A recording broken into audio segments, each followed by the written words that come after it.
Hi, this is Nikki, and I'm back with part 2 of today's message.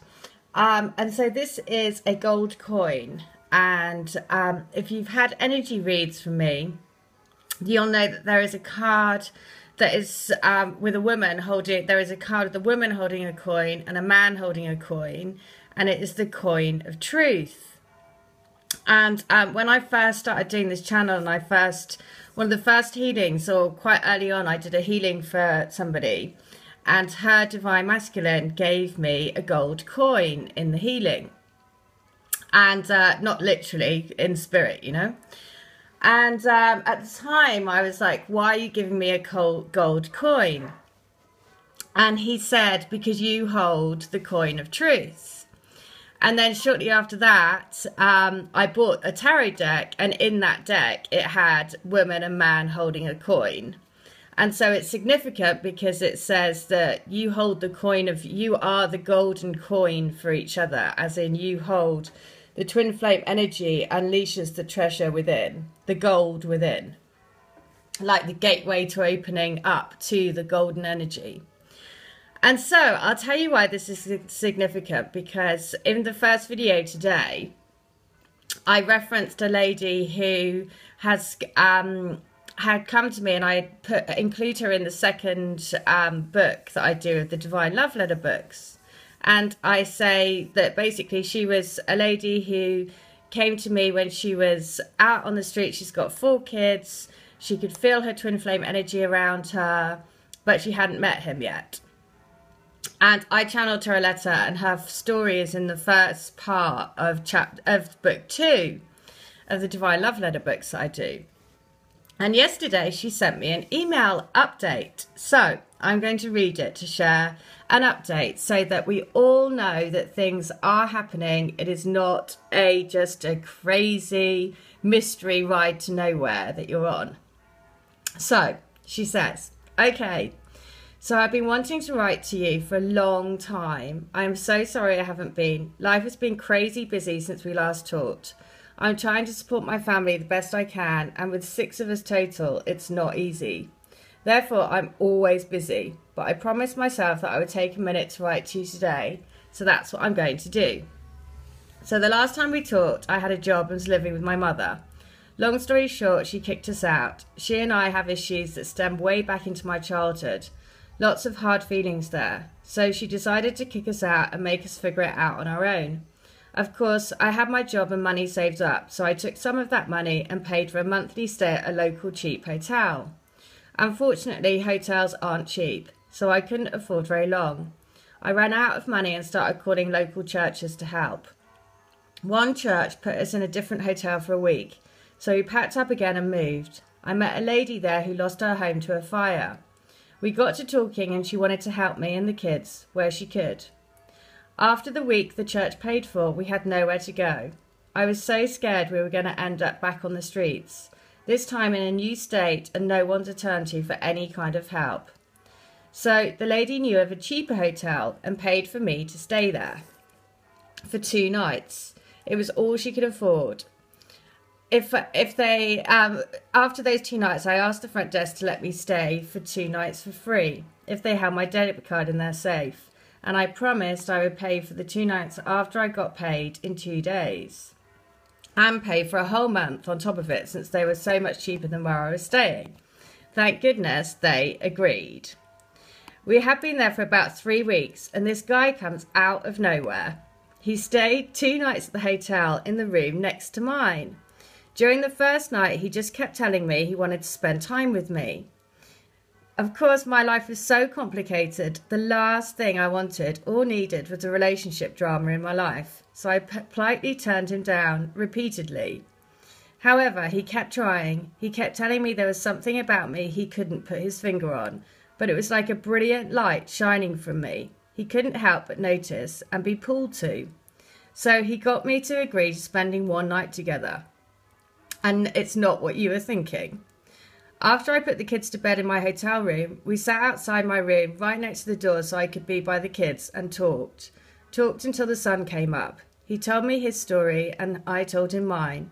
Surprisingly, he had been through things like I had an ex of 15 years, and had been physically abused by her throughout most of it. I thought my story was bad. His was definitely worse. One of the things we talked about was his keychain.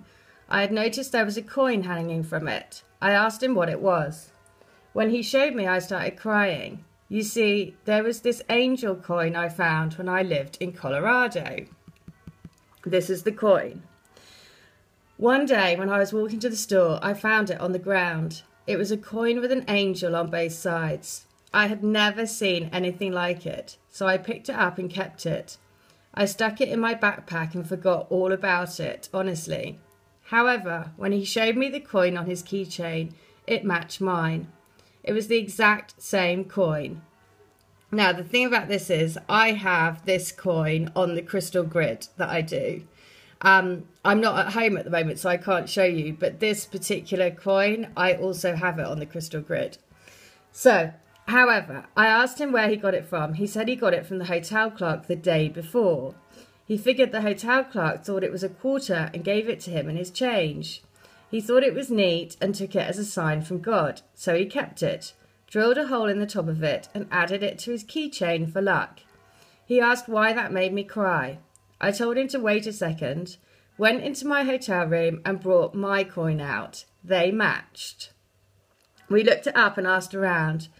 We found out that it is a rare Catholic angel coin. Neither of us are Catholic, so we didn't know. We found, but we took both it as a sign from God. How ironic. He was given the coin from the same hotel that I met him at. Here is an image of the coin. This is where, that it just works so amazingly. Anyways, that morning after the sun came up, he was supposed to get packed up and leave, but he decided to go to the front desk and pay for another week. That was all he could afford at that moment because he was also trying to get out of homelessness. His wife was getting most of his money for their 2 children. He said he couldn't leave me and the kids, he just couldn't. So we spent that week doing the very same thing every night, staying up until wee hours in the morning, talking. I introduced him to the kids as the guy that was staying in our room next to us. Who also had a hard life and a sad story, like we did. During that short week, the kids and I fell in love with him as a person. He worked side jobs every day to bring us little surprises and gifts. Toys for the kids, fast food and pizza the kids were craving for a long time. He listened to the kids talk and really listened. Unlike most people in our lives, he came outside with us to play. He really showed us who he was inside. On the night before his last night there, he asked when I thought I was going to be able to get out of the hotel. I told him I didn't know. I was having issues finding anyone that would rent to me with 4 kids and such little income. He said he knew a lady that rents a bunch of houses, and he knew he could help us get into a house. I started crying and asked him not to tell me that, because if it isn't true, it would crush my heart. His response was, "Guess I will just have to show you then." So he called someone he used to rent from, and the next thing I knew, he told me to start packing. We were leaving in the morning. He had a friend that was going to drive us to our new 3-bedroomed house. Amazing. The next day, everything he said came true. I met the landlord that was willing to work with me and rent to us. So we packed up and left. Of course, the kids and I knew that he was homeless as well, so we offered him a place to stay. It was a unanimous decision. However, he turned it down. He said he didn't want to intrude on our first family house, but he promised he would stay in touch. His words were something along the lines of, "I couldn't let you go if I wanted to." So he came by every day after work. The love and kindness continued from him. Then one day, my oldest son told him, in front of all of us, that he was more like a father and husband to us than their real father ever was. I lost it and broke down crying. My oldest son lost it and broke down crying too. My twin flame broke down crying also. My other 3 babies agreed that they could just feel who he was and wanted him in their life more. So we decided we weren't letting him leave. He started crying even more, and we all fell in love with him, and he was already in love with us. So he moved in. Of course, it didn't take long after he moved in for him and I to get closer. That very night, after he was done moving the little belongings he owned into the house, we stayed up after the kids went to bed and talked like we always have. This night, however, he asked if he could kiss me. I still felt conflicted. I knew that my life was just starting to begin in a new house, and I didn't want to mess any of that up. The last thing I felt like I needed was more drama in my life. However, I had secretly wanted him to kiss me ever since the first night of meeting him. There was something about him I couldn't put my finger on, couldn't put into words, couldn't even understand, but it was a feeling every time he was near me that was pulling me to him. I've never felt that before, never, not even with my ex, who was the only man I've ever been with in my life. No boyfriends, no relationships, just him. So I agreed to a kiss. And oh my God, I've never felt anything like that. I felt a tingle throughout my whole body. I started trembling everywhere. It was like something had sent a bunch of electricity throughout my body, and even after we quit kissing, that feeling stayed. The interesting part isn't even how it made me feel, which was amazing, and like everything I've ever felt before.